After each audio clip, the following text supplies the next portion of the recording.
teaching is a noble profession. And that whole idea came strong to me when we realized the power of influence. And that a teacher is, I consider teachers to be almost like magicians. You could turn things into other things. And that can be bad actually, but that's also importantly the good. So you can get, you have students in your class who are coming to you and they're lacking motivation. They're used to situations where they are despondent, they are in despair, they're marginalized, they're hurting. School should be that one of the safer, I didn't say the safest, one of the safer spaces for our children, for our students. And so for me, realizing that I have such a power to influence, and I decided to use that power to ensure that I influence young people, influence my students, adult students to be their best selves. So that is what I use my magic to do. Dr. Campbell, you have taken that passion and have moved from just teaching children in a classroom to teaching teachers to teach. Why was that an important step now in your career? Wonderful. You know what? I think it's the level of influence. So at the beginning, my first time walking into a classroom, I had 45, 11 and 12-year-old, and I was like, wow, I get to influence 45 people, 45 bodies. And then I realized that there are other opportunities out there that my influence could go, cast a wider net. And so from an early age in my career, even in Jamaica, working with the Ministry of Education, K-Youth Center, as a reading specialist, I used to travel around Jamaica for workshops, and I started to share my own ideas. And then I realized that I have something to share. It's important to know what you have to share. So I realized I have something to share, and that continued in Jamaica. When I went to the Bahamas, I was used by the Anglican Authority to do workshops and training. And then I started teaching at the University of West Indies Open Campus. I started teaching at Sojourner Douglas College. And I started realizing that the more you prepare people or teachers for the classroom, you can have even a wider influence. And so right now, that is what I do full time in my teaching career in the university, but also in my private business. But I do a workshop and speak on business. Is that I prepare educational leaders, teachers, all persons who are influencing our children, whether at the K-12 or high school and primary school level, university level. I'm just casting a wider net, yes. And I feel the influence is there. Dr. Campbell, so you've moved from starting with a class of young children to teaching teachers to teach, and continuing to increase your net of influence. You have put what you know into books, into publications now, where you don't even have to be present. Your thoughts and your passion is on pages for persons to be able to access wherever they are.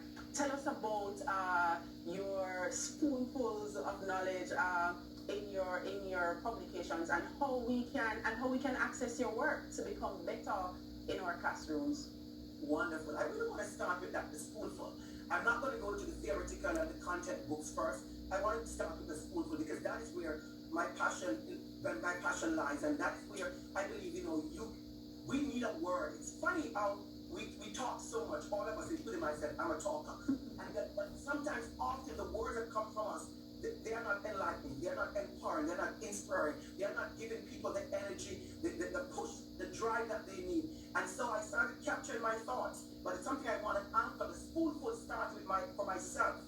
So the words in my spoonful, I gave them to myself first. Most of those were written on a walk, on a jog by myself, in my quiet moments. When I speak to myself, I ask myself strong questions. So in my book, you'll maybe see I ask some very strong questions. Just know that I've asked myself those questions first. And so, yes, I have a spoonful collection which you can find on Amazon. So my book, A Teachable Moment by DR.ABC, is on Amazon. My other book, The Invisible Student in the Jamaican Classroom, is on Amazon.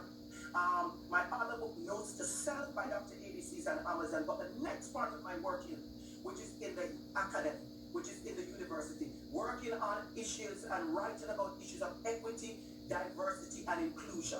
Working on issues of educational leadership and Black educational leadership. As a matter of fact, I'm working on a chapter right now that Right. that I'm going to present on next week, Tuesday, and hashtag Black Joy. Because remember, I live in Toronto where the issues of race are way more illuminated and way more impacting on the Black community. And so I'm doing some work on Black Joy, which I'm experiencing right now, being on CVM, being back home in this space. So that is it. I wanted to talk a little bit more because something here grabbed my attention, the invisible student in the Jamaican classroom, 2018. Talk to me about that. So that book is, and I started with aha, right? Natural body reaction. That book is about my own journey, but also the captured voices of over 121 self-identified LGBTQ Jamaican male. Because school is for everyone. I want to kind of center this conversation. School is supposed to be a safer space for all our children. Every single one. We don't get to choose who gets into our school. School is a human right. Education is a human right. And so for me, not just the only, but one of the population, our students in our schools that we see are being disadvantaged, are students who identify as othered or are being othered by many of us. And so for me as a student growing up in Jamaica, I experienced that kind of bullying. I experienced that kind of fear, that kind of lack of sense of belonging in many spaces, but school was one of those spaces. And so I had a conversation with over 121 self-identified Jamaican male who experienced the same scenarios in school. And we talk about the invisible student. The fact that two things. The fact that number one, we are made invisible by systematic barriers and racism and marginalization and homophobia and Islamophobia and all the things that we see happening in our society where our students do not feel a sense of belonging. And I want to stress that school should be, I think I've said it twice, I'm going to say it 3 times, one of the safer spaces for our students. When we have society that are coming from the inner city and spaces, we have to make sure school is that space. And so in that book, we tell our stories of how school didn't feel safe and didn't feel a space of belonging. And I'm doing work right now in that area in ensuring that our students, all our students, no matter the identity, no matter the background, no matter the class and the socioeconomic status, all our students feel a sense of belonging in our schools. And it sounds simple, that word belonging, but if you look at Maslow's need hierarchy, you realize belonging only happens after certain other basic needs have been met. Dr. Campbell, you were recognized by the University of Toronto. Talk to us about that recognition and what does that mean for you and to you? Yes, as I said to you, I'm reveling this morning in Black Boy Joy, right? Yes. This boy from Waterford. Father is a taxi man, mother is a nurse assistant at bus man.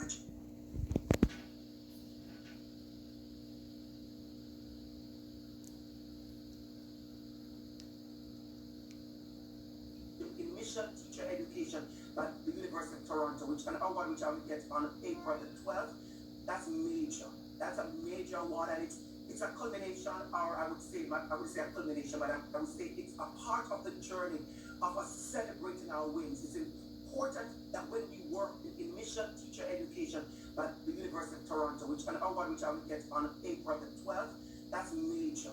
That's a major award, and it's a culmination, or I would say a culmination, but I would say it's a part of the journey of us celebrating our wins. It's important that when we work, we stop to celebrate our wins and that others get to see us celebrating and others recognizing our work and celebrating. So I'm feeling just really excited because I'm being celebrated.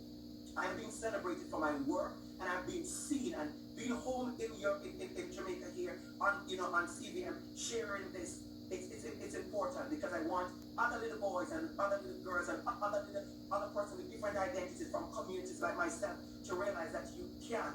But I also want the schools to know that it is your role to create the environment so other little boys and girls and all of us can. So I'm very excited about that. And I just want to share with you, I think we have it quickly, is that I also have the 2021 African Scholar Distinguished African Caribbean Award, another award I will receive on next week Friday, also from the University of Toronto alumni. And then the final award also is that I'm also the 2021 Award for Excellence in Education from the Ontario Association for Black School Educators. So in the space of 10 months, I've received 3 amazing awards, and for me, I'm just lathering in that joy and lathering in that celebration, because it's important that we celebrate our journey. We can just imagine, and thank you so much for, imparting your knowledge to impact so many lives.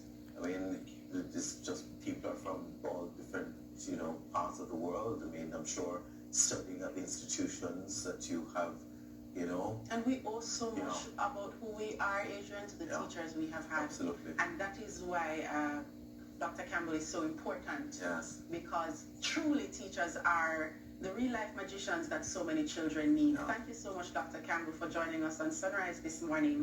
It's time now to check in with the streets for our final look at traffic.